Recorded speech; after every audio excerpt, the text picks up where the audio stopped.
지난 3분기 우리나라 경제 성장률이 OECD 평균을 밑돈 것으로 나타났습니다. 이미 성장 한파가 한국 경제를 얼어붙게 만들고 있다는 우려의 소리가 나오고 있습니다. 그래서 정부 ICTV에서는 지난 4주 동안 경제 안전지킴이 장영철 박사님을 모시고 경제 위기에 대한 대한민국을 어쩌면 바로 세울 수 있을지 말씀을 듣는 시간으로 꾸몄습니다. 네, 안녕하십니까. 경제안전지킴이 장영철 박사님 모셨습니다. 반갑습니다. 네, 안녕하십니까. 자, 어렵고 복잡한 경제 문제를 쉽게 풀어주고 계시는데요. 예, 나름대로 쉽게 한다고 얘기는 했지만은 하여튼 열심히 해보겠습니다. 네. 그러면은 2023년 경제 성장 어둡죠? 아무래도 세계 경제 자체가 이제 침체 상황에 들어갔기 때문에 네. 우리도 영향을 받을 수밖에 없는 그런 것 같습니다. 박사님,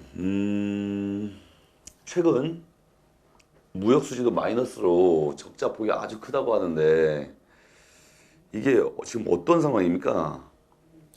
우리가 그동안 경험했던 이제 코로나 상황이 있지 않습니까?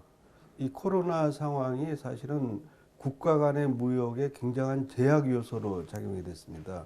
우선 사람이 교류를 못하고 물자 다니는 것도 이제 거의 차단이 되는 상태인데다가 미국하고 중국 간의 그 갈등 때문에 세계 무역 질서가 이제 새로 개편되는 상황에 있거든요. 그 상황에서 원유값은 오르고 하니까 우리가 수입 증가액에서 원유 비중이 굉장히 높아졌고, 그 다음에 수출에 있어서도 반도체 수출이 굉장히 많이 떨어졌습니다.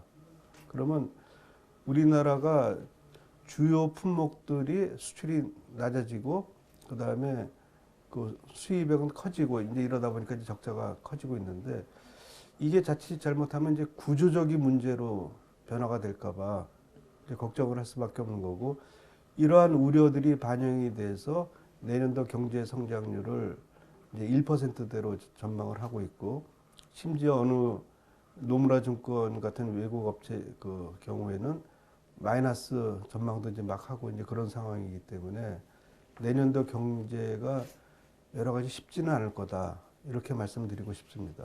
네. 대한민국은 외부 충격에 취약한 부채공화국이다. 아, 저번 시간에도 이렇게 얘기해 주셨는데 가계부채, 기업대출, 국가부채 실로 어마어마하죠, 박사님. 그렇죠. 그러니까 우리가 그 가계 부채든 하여튼 부채를 상환할 능력이 있다고만 한다면은 네.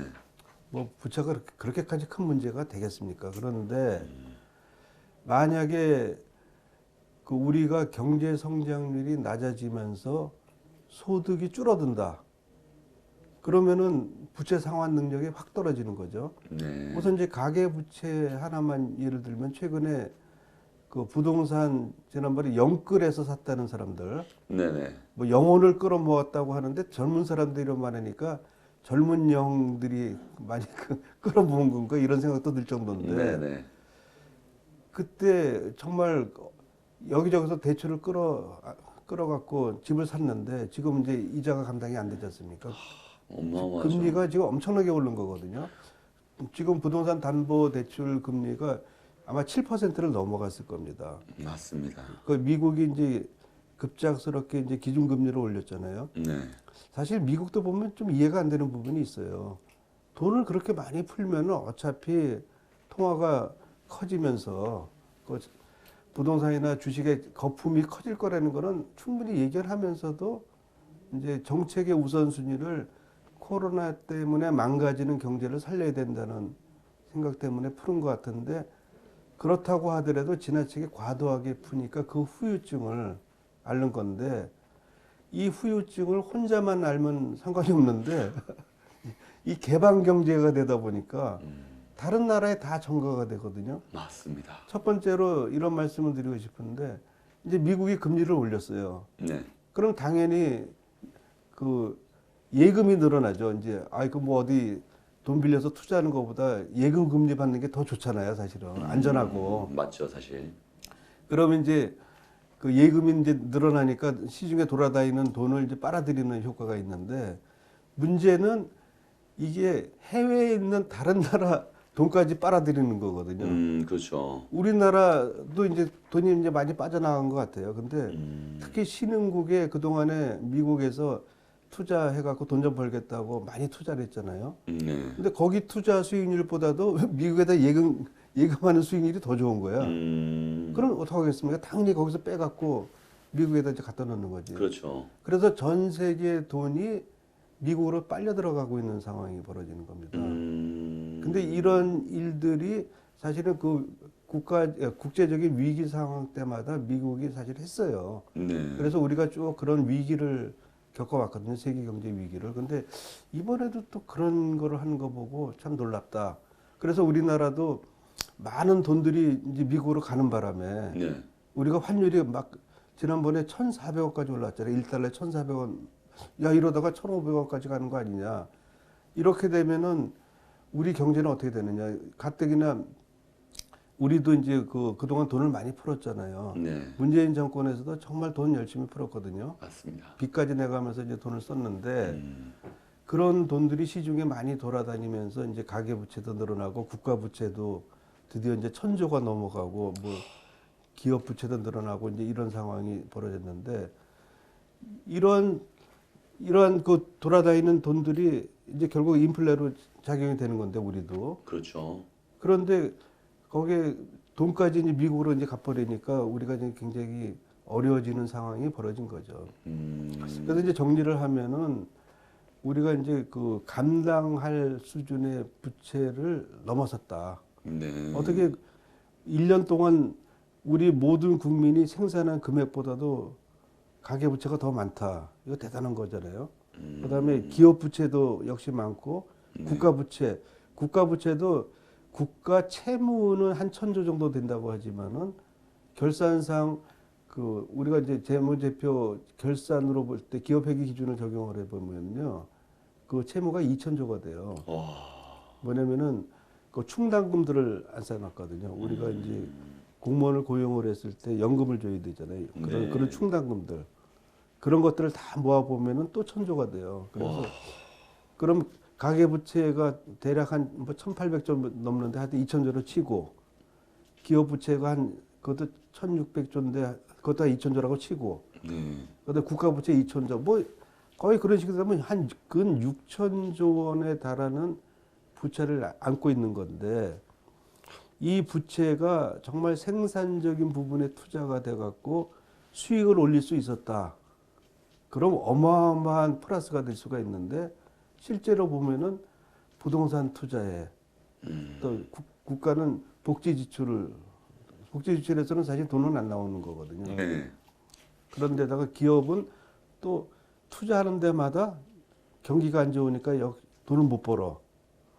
그러니까 이런 것들이 결국은 우리 전체의 금융 시스템에 충격을 줄 수밖에 없는 거고. 근데 이제 우리나라가 이제 굉장히 좀 위험스럽다고 생각하는 게 뭐냐면은 지표상으로 보면 굉장히 안정화된 것처럼 보여요. 네. 금융 부실률이 굉장히 낮아요. 네. 그런데 자영업자 대출은 계속 연장을 해주고 있어요.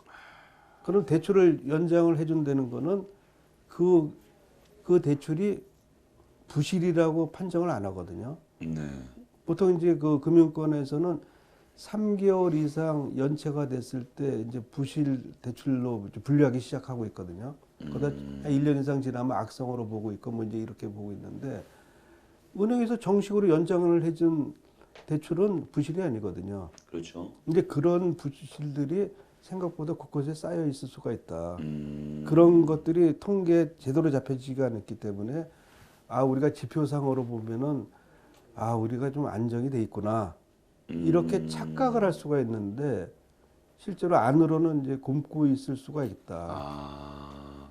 근데 문제는 그 적의 정체를 정확하게 알면 대응을 할 수가 있잖아요. 그렇죠. 근데 적이 위장하고 나타난 거야. 귀신도 처녀 귀신이 무섭다는 거 아니야. 네. 딱 이렇게 해갖고 오는데 혹 해갖고 이제 그러다가 이제 그 귀신한테 잡혀가는 거잖아요. 네네. 그런 식이 될 수가 있는 거거든요. 그래서 이런 거를 좀 냉정하게 바라보는 시각이 필요하다. 근데 그건 누가 하겠느냐. 보통 일반 그 국민들의 경우는 자기 생업에 종사하느라고 사실 그걸 보질 못해요. 그렇죠. 그러면은 그거를 그 흐름을 워치하는 연구기관들, 그다음에 그 흐름을 연구한 것을 받은 정부, 국회, 이 모든 국가의 하나의 중요한 의사결정 집단이 합심을 해야 되는 거거든요. 네. 그랬을 때 아직은 이제 위기가 아니라고 하지만 위기 가능성이 높다고 하는데 실제로 위기가 닥쳤을 때 네. 우리가 헤쳐나갈 수 있는 거거든요. 근데 우리는 이미 사실 이제 그 위기를 극복한 경험이 있어요. 아, 그렇죠. 두 차례 크잖아요. 네네. 제일 그 외국인한테 인상 깊었던 게 뭐냐면은 IMF 외환위기 때 금모으기잖아요. 그렇죠. 저도 기억나요. 근데 사실은 그게 뭐 큰 도움이 되는 건 아니에요. 그렇지만은 우리 국민들이 합심을 해서 보여줬다는 단결력, 네. 이 부분에 대해서 사실은 세계가 놀란 거거든요. 그럼 지금 제가 한번 여쭤볼게요. 네네. 지금 우리가 IMF 외환위기 같은 위기가 다시 닥쳤을 때 네. 금모으기 하자, 네. 과거처럼. 네. 그럼 내놓겠습니까? 아니요. 저는 아닐 거라고 보고 있어요. 아. 왜냐면은 우리나라가 그동안에 기강이 많이 해이됐어요. 그리고 이상하게 그 편가르기가 좀 심해지면서 네. 단합이 안 되는 사회가 돼버렸습니다. 참 안타까운데 그 IMF 외환위기 때는 온 국민이 야 그래도 어렵지만 우리가 같이 합심해서 극복을 해나가자. 네. 그러면은 기업이 수익률을 높여주려면 어떻게 되느냐. 거기에 이제 투자 수익률 제고하는 방안도 있지만 사실 노동 문제도 굉장히 역할을 하고 있거든요. 아, 그렇죠. 모든 제품의 생산에는 자본하고 노동이 들어가기 때문에. 생산. 네. 그다음에 또 거기에 이제 플러스해서 기술력까지 이제 들어가는 거잖아요. 네. 지금 우리나라가 자본이나 기술력에 대한 생산성은 굉장히 높아졌고 그런데 노동 문제만큼은 그 이후에 급격히 악화되고 있는 상황이 벌어지고 있습니다. 네. 그러니까 이런 부분에 대해서 전반적으로 고통 분담을 해야 되거든요. 아, 그렇죠. 그 영국의 역사를 얘기를 하자면은 네. 처칠 수상이 2차 세계대전을 승리로 이끈 비결이 뭐냐면은 피와 땀을 강조를 했잖아요. 국민의 피와 땀. 합심합시다. 네. 근데 지금은 그 사이에 너무 사회 기강이 해이해진 거 아닌가 이런 생각이 들 정도로 그 단합이 안 되고 지금도 보세요. 저 국회에서 싸우는 거 보면은 어떻게 보면 웃기잖아요. 아, 너무 네. 진짜 그렇죠.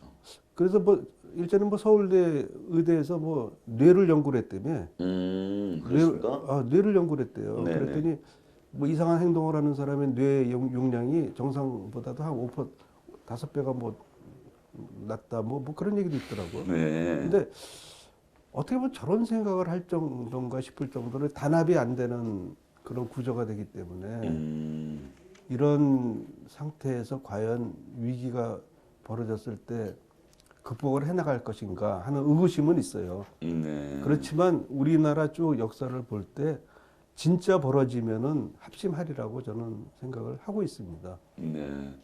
그리고 박사님, 우리나라는 솔직히 말하면 무역으로 먹고 사는 나라라고 말씀하셨던 걸로 기억하고 있거든요. 예. 그럼 2000년 이후 가장 큰 폭의 우리 무역 지금 어떻게 보고 계십니까? 2000년 이후에 지금 무역. 지금 우리나라처럼 무역 의존도가 높은 나라가 없습니다. 네. 우리가 이제 70% 정도 되는데 우리가 국민 총생산이 한 70% 규모인데 그 일본의 경우도 그 무역 의존도가 그렇게 높지가 않아요. 일본은 내수 그렇습니까? 시장이 크니까. 어. 그러니까 20% 남짓밖에 안 되거든요. 네. 근데 우리나라는 국제 정세에 굉장히 민감하게 반응을 해야 되는 나라입니다. 그렇죠. 근데 국제 정세는 우리 마음대로 컨트롤을 할 수가 없잖아요. 네, 외부적인 환경 요건이 때문에. 그거는 저기 외부의 충격이 너무 크기 때문에 그렇죠. 그러면 우리나라에서 가장 중요한 게 뭐냐면은 나라의 생존을 지키는 안보하고 관련된 외교입니다. 그런데 최근에 우리 그 국내에서 그 정파 싸움을 하는 거 보니까 또 한 번의 우물안 개구리 시대가 왔나 싶을 정도로 외국의 동향에 대해서는 관심들이 없어요. 그렇죠. 그러니까 내부에서 싸우다 보니까 네. 외부까지 신경 쓸. 여력이 안 생기는 게 네. 아닌가 이럴 정도로. 근데 지금 우리가 이제 벌써 수출이 이제 급격히 떨어지고 있잖아요. 네. 뭐 증가율은 물론 이제 올라가지만은 우리가 주력 품목이라는 반도체가 그 하락폭이 굉장히 크고 있거든요. 맞습니다. 근데 요새는 미국이 중국하고 싸우면서 이제 중국에 반도체 주지 말아라 하는 직접적인 규제가 있잖아요. 네. 그리고 미국 와서 생산하라. 사실 그것도 이제 웃기는 거지만 좀 그래도 세계 인류 대국이 그렇게 하겠다는데 우리가 참 안 하기도 어렵고 이제 그런 상황이 벌어지기 때문에 네. 지금은 이게 기업 외적인 요인이 굉장히 크다. 예를 들어서 뭐 중국 원자재를 쓰면은 우리나라에 못 들어온다 뭐 이런 식으로 하고 있잖아요. 그렇죠. 생각지도 않았던 무역 규제들이 생기고 있으니까 네. 요것들을 정말 현명한 우리 기업들이 돌파를 하도록 그 기업의 능력과 지원 능력이 배가 돼야 될 때가 왔다. 이렇게 보고 있습니다. 정말 미국과 중국의 갈등으로 우리나라까지 지금 고래 싸움에 새우등 터진다. 뭐 이런 말이 딱 맞는 것 같아요. 이제 앞으로 우리의 목표는 새우쌈에 고래 등이 기스난다. 이런 정도로 바꿔야 될 것 같습니다. 역시 경제안전 지킴이 장영철 박사님 좀 쉽고 빠르게 이해가 쏙쏙 다 들어올 수 있도록 잘 설명해 주셔서 너무 감사합니다. 자, 그럼 정말 경제 위기는 경제 위기인가 봅니다. 자, 그럼 지금부터 이런 상황을 벗어나기 위해서 우리 대응 목표와 방향성을 어떻게 잡아야 되는지, 어떻게 잘 설정해서 추진해 나가야 되는지 좀 궁금합니다. 좀 간단하게 좀 얘기 좀 해주실 수 있나요? 예, 그러니까 이제 우리가 과거에 극복한 경험에 답이 있다. 네. 저는 그렇게 생각을 하고 있거든요. 네. 우선 이제 그 가장 큰 거는 기업들이 실패하는 것에서부터 출발이 되거든요. 기업들이 생각보다 당초 예상한 것보다 돈을 못 버는 정도가 아니라 망할 정도 수준이 돼버렸다. 이랬을 때 이 파급 효과가 있지 않습니까? 네, 맞습니다. 우선 첫 번째로 그 기업에 투자한 사람들은 다 손실을 볼 수밖에 없잖아요. 네. 돈을 빌려준 사람 손실을 보지. 그 다음에 거기 종업원들 어떡합니까? 다 해고당하잖아요. 직장을 잃어버리는 거고. 그거를 차단을 하기 위해서는 어떻게 하겠습니까? 정부가 일단은 공적 자금을 투입을 해서 막을 수밖에 없어요. 이러다 보니까 이제 재정 여력이 좀 딸리는 것 같아요. 우리가 이제 공적 자금이라는 건 공이라는 게 들어간 게 사실은 국가가 백업을 해준다는 거거든요. 네. 국가가 보증을 해서 채권을 발행하는 돈이라고 이해하시면 되겠는데 그러면 공적 자금을 썼다가 그래갖고 그 돈을 가지고 망해가는 은행들 살리고 기업들 살리고 돈을 썼어요. 네. 그런데 그 돈이 사라졌어.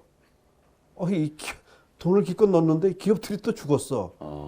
또 은행도 역시 또 망했어. 이런 사태, 뭐 물론 안 벌어지긴 하겠지만 만약 그런 사태가 벌어졌을 때는 어떻게 하겠습니까? 꼼짝없이 국민 세금으로 부담을 해야 되거든요. 근데 이미 국민들은 실업자가 많아지고 자기 집 빚도 못 갚고 있는 상황에서 그런 세금 여력이 늘어날 수가 없는 거거든요. 네. 그래서 이게 이제 선진국에서 후진국으로 떨어지는 코스가 그런 코스예요. 우리가 그 아르헨티나가 그 전 세계 4위까지인가 올라갔어요. 경제력이요? 그 아마 1차 세계대전 거원관이 같은데. 네. 그런데 재정을 그 페론 대통령 있잖아요. 네. 거기 있잖아. Don't cry for me, 아르헨티나 뭐 그런 노래 있잖아.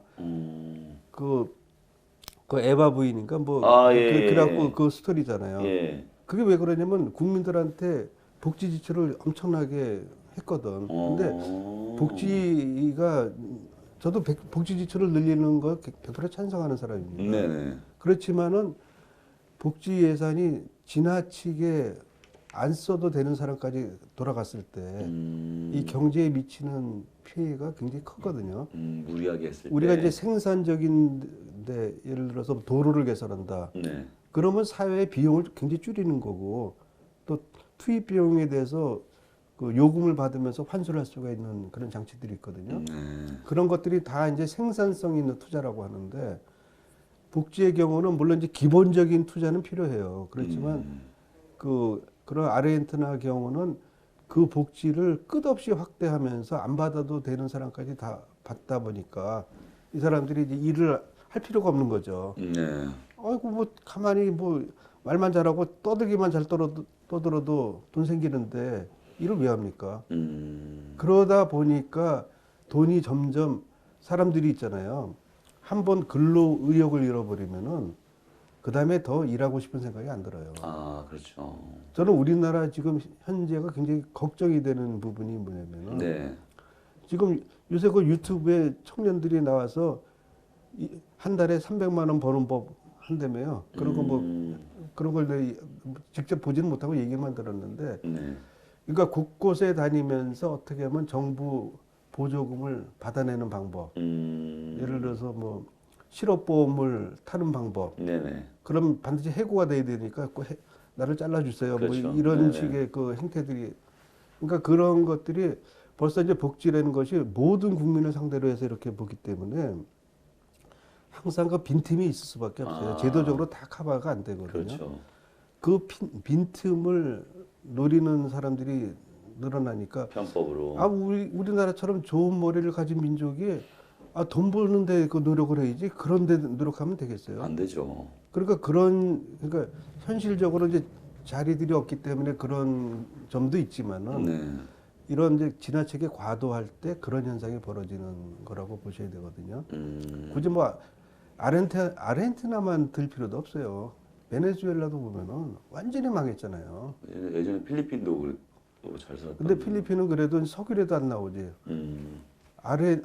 베네수엘라는요, 세계 그 석유 생산은 1위 국가예요, 실질적으로. 실질적으로. 그렇습니까? 네. 그런 나라가 지금 거지가 됐어요. 비트코인만 사더라고요. 그러니까 이제 비트코인이 먹을 수 있는 건지 잘 모르겠는데. 네네.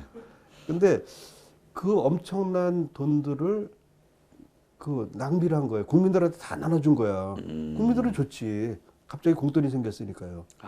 그런데 결과로는 어떻게 됐습니까? 이민 가는 사람이 엄청나게 많아요. 탈출. 자기 나라에서 그 의식주를 충당이 안 돼요. 정말 그 만화 같은 얘기지만은 그 점심 먹으러 음식점에 갔을 때 손님은 음식값을 먼저 내려고 그러고 주인은 안 받으려고 싸움되는 거 아니에요. 점심시간 동안에 화폐 가격이 달라지니까. 그런 일들이 거의 그 옛날에 그 2차 세계대전 때 독일에서도 이제 그런 일이 벌어졌는데 이걸 이제 경제학 용어로 하이퍼 인플레이션이라고 그러거든요. 인플레이션인데 초지, 아주 슈퍼지. 그러니까 그런 현상이 벌어지기 때문에 그만큼 경제에 돈을 마구 쏟아댔을 때, 근데 그 베네수엘라는 석유 수입이 있으니까 자신감을 가지고 이제 뿌려댔거든요. 네. 뿌린 결과 산업도 망가지고, 그 다음에 국민들 근로 의욕도 상실이 되고, 그래서 수많은 국민들이 먹을 거를 구해서 이웃 나라로 도망가는 그런 현상이 벌어지고 있거든요. 그래서 이러한 그 지나친, 그러니까 과유불급이라는 얘기가 딱 그건데, 지나칠 때 문제가 생기는 건데, 자기 수준에 알맞는 정책을 해야 되는데 그 수준이 벗어날 때 그 피해가 엄청나다. 네.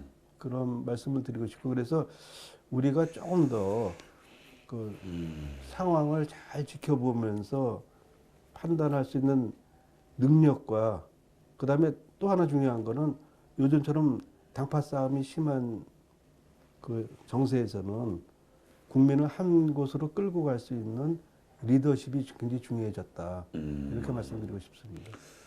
박사님, 제가 지금 박사님 이제 이야기를 들으면서 또 제일 중요한 거는 경제 이익이 대응 목표가 국민의 위기감 사전 차단 및 우리 또 안정화 노력인 것 같아요. 네. 근데 그래서 국민의 높은 신뢰감 속에서 사회가 안정화돼야 하는 것이 같이 이루어져야 된다고 생각합니다. 네, 정말 맞죠. 쉬운 과제는 아니죠. 너무 어렵죠. 그러면은 이거 박사님 금융 불안 파급 경로의 차단 노력 할 수 좀 하고 있나요? 지금 이제 그 많이 하고 있죠. 근데 이제 아직 가시화된 건 아닌 것 같은데, 왜냐면 이제 고금리에 대한 불안감들이 되게 크기 때문에. 근데 미국이 이제 고금리 현상이 심해질 때 우리나라 돈이 다 빠져나갈 거라고 생각한 사람이 많았어요. 네. 그런데 실질적으로 보면은 우리나라의 돈이 생각보다는 많이 안 빠져나갔거든요. 우리도 열심히 미국 따라서 금리를 올렸잖아요. 네네. 그래도 그렇죠. 미국보다는 금리가 아무래도 좀 낮아요. 그런데 우리가 물가 상승률이 미국보다 낮기 때문에 실질 금리 차원에서는 오히려 우리가 더 좋은 상태, 아직까지는 좋은 상태인 것 같아요. 그 바람에 이제 버티고 있는 건데, 네. 그래서 이제 우리가 할 일은 인플레를 좀 빨리 조기에 이제 진압을 할 필요가 있겠다. 그러려면은 과도하게 지출하는 경제 내 지출되는 항목들을 조금 더 줄일 필요가 있겠다. 네. 이게 낭비성인지 아닌지 판단을 해서. 네.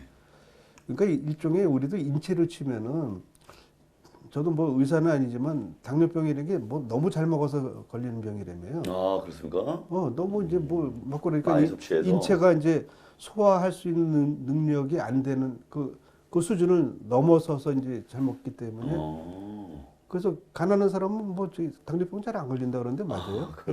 하여튼 그러는 모양인데 네네. 우리가 이제 소화할 수 있는 능력만큼의 일을 해야 돼요. 그렇죠. 그리고 우리가 경제를 한 단계 더 발전을 시키려면은 소화할 수 있는 능력을 더 키워야 되는 거거든요. 그 능력이 키워지지 않은 상태에서 그냥 마구 이렇게 돈을 써댔을 때 경제는 베네수엘라나 아르헨티나처럼 망가질 수밖에 없는 구조다. 이런 부분에 대해서 우리가 이제 경제 위기를 극복하는 거, 금융 위기를 극복하는 이런 부분은 전 국민이 이런 자각이 상당히 있어야 되는 게 아니겠는가 이런 생각을 하고 있습니다. 그리고 박사님, 뭐 저번 편에서도 말씀하셨듯이 경제 위기를 좀 약간 대처를 하려고 하고 방안을 어떻게 좀 저희가 목표를 좀 잡아야 된다는 그 이야기를 나눴잖아요. 네네. 그런 얘기를 나누면서 부동산이 좀 약간 그 유동성 그리고 현금 확보의 또 중요성 이런 걸 좀 제가 그때 들었던 네네. 것 같아요. 네네. 그렇다면은 뭐 개개인도 현금을 많이 확보해야 될 거며 뭐 기업들도 그럼 현금 확보가 최우선의 과제가 되는 건가요? 그러니까 이제 적정 비율을 갖고 있어야 된다는 거죠. 그러니까 뭐든지 세상이 이라는 게 100%라는 건 없잖아요. 네. 근데 내가 어느 정도까지 현금을 가지고 있고 그래서 유동성을 확보할 것인가는 기업의 사정에 따라 다르겠지만은 네. 한쪽으로 몰빵하는 것은 나중에 위험해질 수가 있다. 네. 그 사회 양극화 현상도 큰 걸림돌이 되고 인구 문제에도 큰 관심을 우리가 또 기울여야 되지 않겠습니까, 박사님? 그렇죠. 근데 이제 이게 사회 양극화 현상에 대해서 진보를 자처하는 사람들이 그동안 끊임없이 주장을 해왔는데 네. 사회 양극화는 더 커졌어요. 그런 것 같아요. 오히려 보수 정권이 사회 양극화를 줄이는 데 기여를 했어요. 그건 통계상으로 나타나고 있거든요. 네. 그런데 진보라고 하기는 좀 그렇고 하여튼 뭐 그런 사람들의 경우를 보면은 어떻게 보면 매수하려는 의도가 더 강한 게 아닌가. 그러니까 돈을 주면서 그냥 근근히 먹고 살게 하면서 자기 영향력에서 벗어나지 않게. 근데 이제 또 다른 한편에서는 아니야 그러면 안 돼. 이 사람들이 스스로 먹고 살 수 있도록 해줘야 되는 거야. 그래서 기술을 가르쳐 준다든지 뭐 등등의 노력을 하는데 돈을 써야 돼. 네. 이런 국가 재정의 배분에 관한 그 갈등일 수가 있거든요. 네. 그러면 그 결과가 어떻게 나타나는 줄 아십니까? 돈 버는 법을 배운 사람은 돈을 벌어요. 네. 그리고 그 중에 똑똑한 사람들은 대박을 낼 수가 있는 사람이고, 그래서 흑수저가 느닷없이 금수저로 올라가는 케이스도 많이 생기는 것이 시장 경제입니다. 네. 그런데 가난한 사람을 끝까지 불쌍하다고 하면서 조금씩 좀 나눠주면서 자립의지가 없도록, 그래서 어떻게 하면 국가 예산을 더 타서 먹을까 이런 생각만 하게 만드는 나라는 계속 그 상태고, 거기서 벗어날 수가 없어요. 미래가 없죠. 위기가 생겼을 때 이제 예상 시나리오를 생각해 보자는 거죠. 네. 은행이 이제 부실돼서 기업들 다 망해서 실업자 생기고 은행 망가지고, 그래서 모든 사람이 이제 돈 버는 사람이 없는 상황으로 떨어진 거잖아요. 어떻게 하겠습니까? 우선 국가가 있는 돈, 급하면은 빚까지는 내서라도 우선 그 기업이 살릴 수 있도록 지원을 해주고, 은행 시스템 정비하고, 그다음에 실업된 사람들 구제하고, 네. 그다음에 이 사람들이 다시 그 직업 전선에 나서서 돈을 벌 수 있도록 이러한 특단의 대책을 마련하는 역할이 결국 재정에서 나오는 거거든요. 그렇죠. 네, 장영철 박사님 잘 들었습니다. 2022년 벌써 한 해가 서서히 저물어가고 있습니다. 여러분들 올 한 해 어떠셨습니까? 물론 전 세계적으로 우리나라는 각 부분별로 정말 열심히 달리고 있고 잘하고 있고 국민들 또한 열심히 살고 있습니다. 지금 바로 오늘 어려운 상황이지만 우리의 내일은 밝은 태양이 비출 것입니다. 경제안전지킴이 장영철 박사님과 함께한 이 시기에 경제위기 어떻게 풀어야 하나, 장영철 박사님의 희망 2023 들으면서 이 시간을 마치도록 하겠습니다. 박사님 부탁드리도록 할게요. 최근에 그 경제 위기, 금융 위기가 온다고 걱정하시는 분들이 많고, 또 실제로 봐도 걱정이 안 될 수가 없는 거죠.